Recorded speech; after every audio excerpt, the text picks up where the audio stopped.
On a cool June morning, I, Tom Harrison, stood on the back 3 acres of my new property, a dream I'd chased for years. After decades in cramped city apartments, I'd saved enough to buy a modest house in Willow Creek, a serene Virginia suburb. The house sat near the road, but the real gem was the sprawling, wooded lot stretching to a gentle creek perfect for my work as an environmental consultant. I envisioned a wildlife sanctuary filled with native plants and birdsong. But what started as a quiet project spiraled into a neighborhood showdown that humbled a SMUG HOA enforcer in a way she'd never forget. I'd done my due diligence before signing the deed. The property survey was unmistakable. My land reached the creek, marked by orange stakes I'd verified with an independent surveyor. The Willow Creek Homeowners Association, HOA, had rules, but they focused on front yards, leaving my wooded backyard largely unrestricted. I planned to nurture the land with native shrubs and birdhouses. For the first month, I settled in, painting rooms and setting up my home office. Neighbors offered polite waves but kept their distance, which suited my private nature just fine. That Saturday, I rose early, brewed a strong coffee, and donned work boots and gloves. With a chainsaw, loppers, and yard bags, I began clearing invasive honeysuckle from the woods. The air was crisp, birds sang, and I felt alive. An hour in, a strange sensation prickled my neck like I was being watched. I looked up to see a woman standing at my property's edge, arms crossed, her face twisted with disapproval. She was in her 60s, with a neatly styled gray bob and designer sunglasses, wearing khaki shorts and a polo bearing the HOA logo. She was the textbook image of an HOA meddler. I waved, assuming she was just curious, and resumed work. Moments later, a loud throat clearing made me turn. She'd stepped onto my land, her expression now openly hostile. "Excuse me," she snapped, as if I'd trampled her garden. "What do you think you're doing?" I wiped sweat from my brow and smiled. "Clearing some invasive plants. I'm Tom, the new owner." She eyed my dirt-stained clothes with disdain. "This is HOA common land. You can't destroy it." I blinked, puzzled. "Ma'am, this is my property. I bought it 2 months ago." She scoffed, her tone dripping with condescension. "I'm Evelyn Carter, HOA board member. I've lived here 23 years. This is our nature preserve, and you're trespassing." I took a deep breath to stay calm. "I've seen the survey. My land extends to the creek. The boundary is 15 feet behind you, marked by those stakes." I pointed, but she didn't bother looking.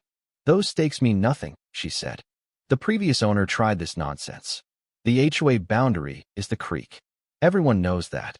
Sensing this wouldn't resolve easily, I offered, "I have the survey at my house. Shall I get it?" "What I want," she said, her voice sharpening, "is for you to stop and leave this area. I'm reporting you to the board." I sighed. "I'm not trying to cause trouble, but this is my land. I have the deed and the right to maintain it." Her face flushed red. "Are you defying an HOA directive?" "I'm refusing to leave my own property," I said firmly. That's when she pulled out her phone. "Fine. You've left me no choice." To my disbelief, she called 911. "Yes, I need to report a trespasser destroying protected land," she told the dispatcher, describing me as a vandal wielding dangerous cutting tools, my garden loppers. Her smug satisfaction was maddening, but I kept my cool. When she hung up, she said, "The police are coming. Put down your tools." "This is absurd," I replied. "I'm getting my documents." As I moved toward my house, she stepped in front of me. "You're staying here until the police arrive," she barked, as if she had any authority. To avoid her claiming I pushed her, I stayed put, set down my tools, and began recording on my phone. "What are you doing?" she demanded. "Documenting this," I said evenly. "Since you're calling the police on me for being on my land, I want a record." "You can't record me without permission," she shrieked. "We're on my private property, so I absolutely can," I replied. She huffed and retreated a few steps, still glaring. I texted my neighbor, Bill, a retired fellow who'd welcomed me with a six-pack when I moved in. I explained the situation and asked for the neighborhood plat map he'd mentioned. He replied instantly, "On my way."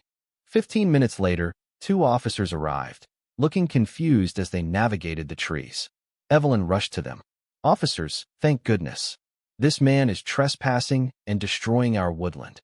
The taller officer, calm and professional, turned to me. "Sir, what's happening here?" I lowered my phone, but kept recording. I'm Tom Harrison. I own this property, and I'm removing invasive plants. This lady believes it's HOA land, but she's mistaken. Those stakes mark my boundary. The second officer, a younger woman, asked, "Do you have property markers?" "Yes," I said, pointing. "We're well within my land." Evelyn cut in. "Those aren't official. The HOA land goes to the creek. I'm on the board." Just then, Bill arrived with the plat map. "Morning," he said to the officers. "Heard there's a mix-up about boundaries. This map shows the official lines." The officers spread the map on a stump. It clearly showed my property reached the creek. The male officer looked at Evelyn. "Ma'am, this indicates this land belongs to Mr. Harrison." Her face turned crimson. "That map's outdated. The HOA annexed this years ago." "That's not how property works," I said. "The HOA would have had to purchase it, which never happened." The female officer asked me, "Do you have your deed or survey?" "At my house, 2 minutes away," I said. "Go get them," she replied. I jogged back, grabbed my closing documents, and returned. The officers reviewed them and nodded. "This confirms the plat map," the male officer said. He turned to Evelyn. "Ma'am, this is private property. You're the one trespassing." Her jaw dropped, a mix of shock and indignation. "Impossible. I'm on the HOA board." I stepped forward, feeling a quiet triumph. "Ma'am, I'm the landowner, and you're on my property without permission." The female officer said sternly, "Ma'am, you need to leave now."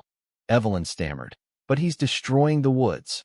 I explained my environmental background and showed the honeysuckle I'd removed. The male officer nodded.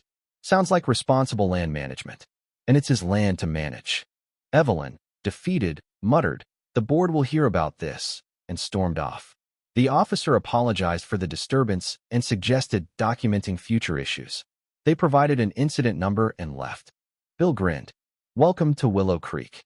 That was Evelyn. She's been bullying folks for years. Most just steer clear. "Thanks for the map," I said. "No problem," he replied. "Plenty of neighbors will be thrilled someone stood up to her." I wasn't about to let this go. That evening, I drafted a formal letter to the HOA board, outlining Evelyn's false accusations, the police call, and her attempt to block me from my house. I attached the survey, incident number, and video stills, demanding an apology and assurances of no further harassment. 3 days later, the HOA president, Greg, called, sounding uneasy.